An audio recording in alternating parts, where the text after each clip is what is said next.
以下節目涉及廣告宣傳內容，敬請觀眾留意。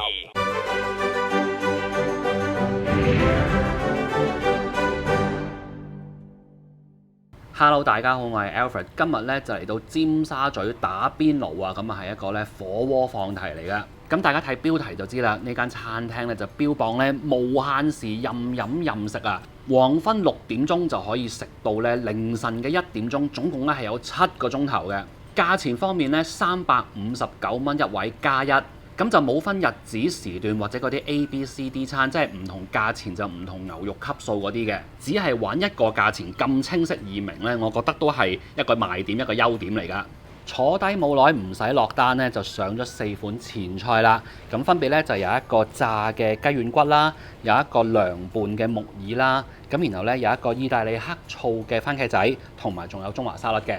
咁佢呢度嗰個涼拌木耳咧，同埋嗰個番茄仔咧，都係佢哋呢度自家製啦。咁嗰個番茄仔咧，聽聞咧，佢哋係每日咧都要揾同事即係人手去剝皮啦，每日咧要處理成800粒嘅喎。咁佢呢一個番茄仔咧，其實食落咧就係少少酸酸甜甜咁，都幾開胃嘅。飲品方面咧，都係同好多放題店一樣啦，就係擺咗啲雪櫃喺出面咧，咁可以喺出面攞㗎。咁啊有好多唔同嘅罐裝飲品啦，有我最中意嘅冇糖嘅茶啦。咁比較特別嘅咧就係佢哋有支裝汽水，我細個咧最中意喺士多咧買支裝汽水飲。如果唔飲凍嘢嘅朋友咧，佢哋呢度咧都仲會有2款咧係熱嘅茶飲擺咗側間，咁一路坐住，咁啊 keep 住成晚都熱辣辣嘅。咁今日咧就係1款鐵觀音啦，同埋仲有一個紅棗杞子茶嘅。有一樣嘢咧，好多觀眾都好關心嘅就係有冇酒飲。咁呢度咧係有酒飲嘅，不過咧就喺嗰個套餐裡面係冇包嘅。咁呢度咧而家係做緊一個咧叫做震撼限時優惠。咁佢哋咧就係大杯500ml嘅 Asahi， 咁咧就係28蚊一杯。咁喺呢排做緊呢一個優惠嘅，就係我而家前面呢一杯啦。咁如果大家嚟到咧想飲酒咧，就可以散叫嘅。醬料方面咧都係擺喺出面自己筆嗰種啦，佢有成10款㗎，唔計豉油。咁包括咧，例如有啲花生碎啊，有麻辣醬啊，有麻油等等啦。咁當然就唔少得我最中意一定要有嘅芫茜啦。咁喺呢間餐廳打邊爐咧，佢有分幾部曲㗎喎。咁第一步咧就叫做精選頭盤，咁就有5樣嘢可以揀嘅。嗱，有一個咧就叫做味火鍋嘅佛跳牆。咁呢一個咧，據我所知咧，就係啱啱新加嘅，之前都冇嘅。咁另外咧，仲有4個呢度都做咗一段時間嘅食物啦。咁分別咧就有芝士焗波士頓龍蝦啦，有一個黑松露芝士焗美國生蠔啦，然後有一個四川麻辣雞煲，同埋咧老壇酸菜魚。呢個咧就係芝士焗波士頓龍蝦啦。咁啊每客咧就有半隻㗎，咁啊仲有少少沙律菜添。咁呢個咧都好王牌㗎啦。呢度即係我知道好多食客嚟呢度咧都係會中意點呢一樣嘢嘅。跟住咧就要講另外一樣咧，呢度啱啱嘅新出品啊！呢一個咧就係佛跳牆啊！咁大家睇翻個比例先。通常咧，如果大家去啲酒樓咧，嗰個燉盅咧都係細過呢一隻好多嘅。咁大家可以睇翻佢同我個人嗰個比例。咁裡面有啲乜咧？等我撩下俾大家睇睇啦。一開手咧就見到有大嚿嘅花膠，咁都非常之大嚿下㗎。咁然後有原粒嘅瑤柱啦。有螺頭啦，有一隻冬菇啦，然後咧有大量嘅瘦肉啦，仲有一條海參，撩下仲俾我撈到一隻鮑魚添喎。嗱，佢呢一盅嘢咧，無論係湯水同埋材料咧，個份量我覺得都係幾多嘅。如果係2個人嚟咁樣咧，其實可以其中一個嗌佛跳牆，咁呢一盅湯咧就可以 share， 然後另一位咧就再揀第2款嘅頭盤，咁就可以有2樣嘢食啦。嗱，跟住呢一個咧就影一影俾大家睇，就唔係我食㗎嚇，呢個咧就係佢哋嘅酸菜魚。咁大家而家見到呢一份咧，就係一個2人份嚟㗎啦。佢哋呢一個酸菜魚啦，同埋佢哋仲有個雞煲咧，都係2位起嘅。咁佢呢個酸菜魚咧就用咗係鱸魚嚟做㗎。咁呢度啲湯底咧就好好啊，已經包咗咧鴛鴦鍋，就唔需要另外加錢啊。今日咧我哋就揀咗一個大排檔豬骨鍋，咁啊見到咧佢都幾多豬骨嘅其實。咁然後就仲有啲粟米啦，然後有啲蘿蔔咁樣。其實呢個鍋咧都幾多嘢，打之前可能都要食咁少少料先至會夠位打。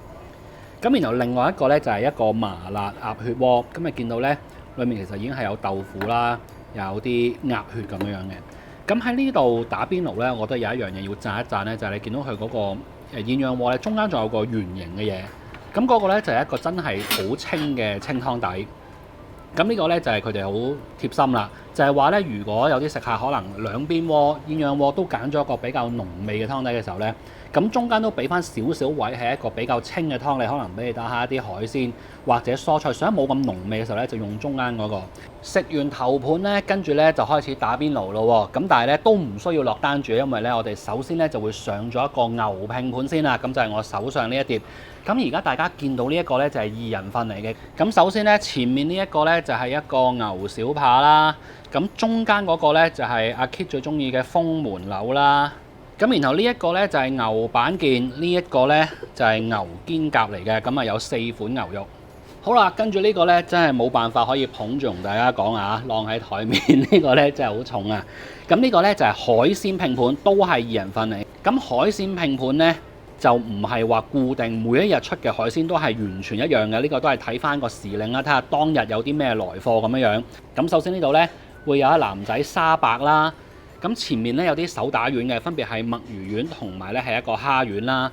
咁然後有2隻好大隻嗰個呢，就係台山蠔嚟嘅，一人一隻。咁呢，仲有2隻大連包啦，又係一人一隻啦。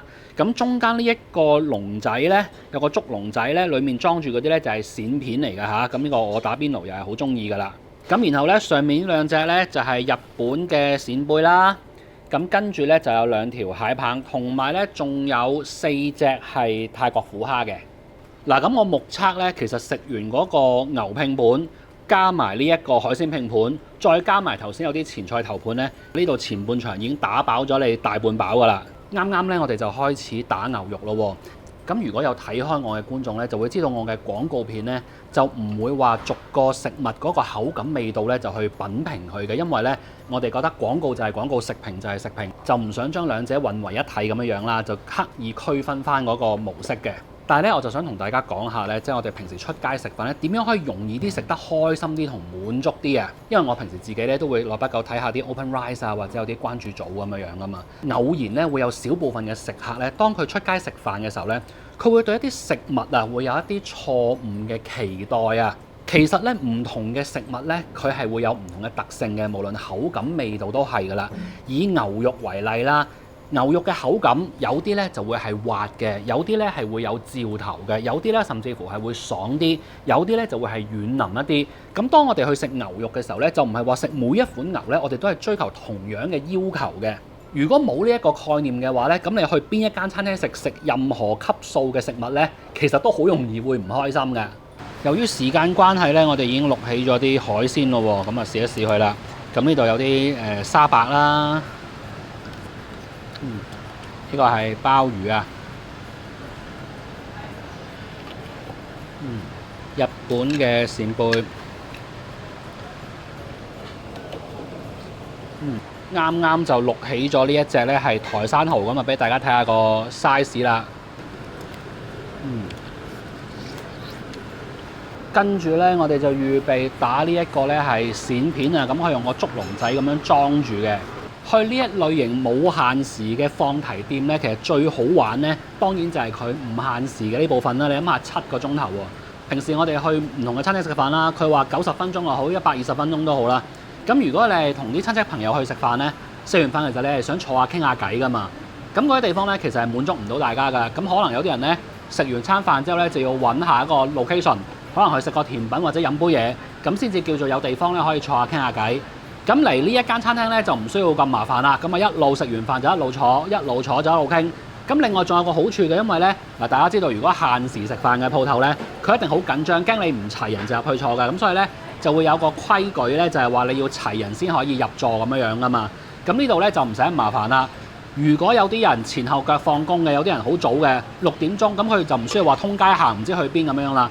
佢6點鐘可以一個人咧就過嚟呢度坐住先，甚至乎咧可以食住等喎。其他朋友可能遲收工嘅7點8點要 OT 咁樣樣咧，咁你可以前後腳慢慢先嚟。食咗咁耐啊，都仲未開始自己落單喎，咁啊即係仲未進入放題嘅部分。咁以上頭先我哋食咗嘅嘢咧，都唔係任食嘅，佢就出一次俾你。咁我而家就啱啱掃晒啦嘛，咁其實同大家報告翻咧，可能因為我細食嘅關係咧，而家咧大約都有5、6成飽㗎啦。